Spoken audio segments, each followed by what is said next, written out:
90 Days, 90 Reasons, reason number 36. Marilyn Robinson is author of best-selling novels Home, Gilead, winner of the Pulitzer Prize, and Housekeeping. She is also the author of 4 books on nonfiction. Most recently, When I Was a Child, I Read Books, an essay collection. She teaches at the University of Iowa's Writers' Workshop. Reason number 36. Mitt Romney plans to remove regulations on air and water quality and cut off funding for the National Labor Relations Board. Damn. The oldest argument about the relations of employer and employee, the employed is, what does a worker sell in exchange for a wage? Historically, the answer has been virtually everything. At the beginning of the modern period, endless hours of labor in brutal conditions, whether industrial or agricultural, were the universal experience of the majority of populations in Europe and Britain. Men, women, and children worked for subsistence wages and without any hedge against starvation if they should become ill or were injured, or if some cyclical economic collapse left them without work. Unemployment was shamed and criminalized as vagrancy. Any rise in the income of labor was seen as a reduction of the capacity of job creators to sustain or extend investment and employment. These employers were represented as great social benefactors whose cruelty were in fact a higher kindness. This is a rationale at the heart of the very respectable theory called political economy, which arose in the early 18th century in a world still formed by feudalism and engaged in a burgeoning slave trade. It never really went away, and it is resurgent now. To the degree that the United States evolved away from this paradigm, it did so because of open land, a constant shortage of labor, and presumably notions of a fundamental equality articulated by Jefferson and others.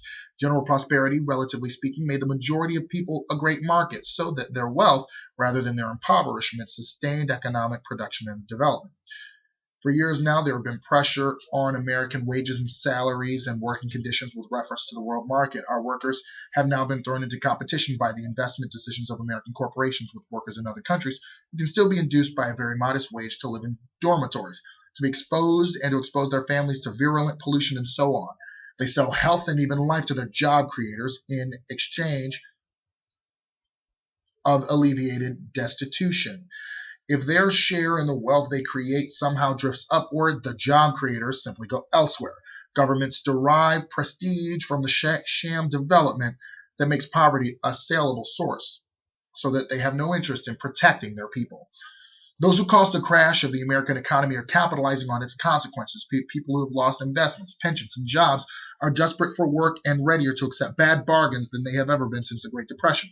This is intensified by the remarkable fact that unemployment is so effectively stigmatized that access to relief has been made harder on moral grounds as well as economic grounds, disgustingly enough.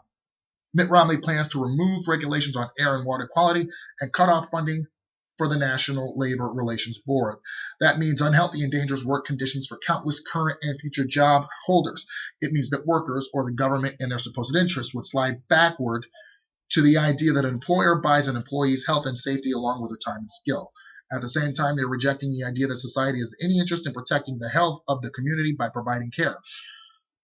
All this comes down to the cheapening of labor and concentration of wealth in a few and notably ideological hands.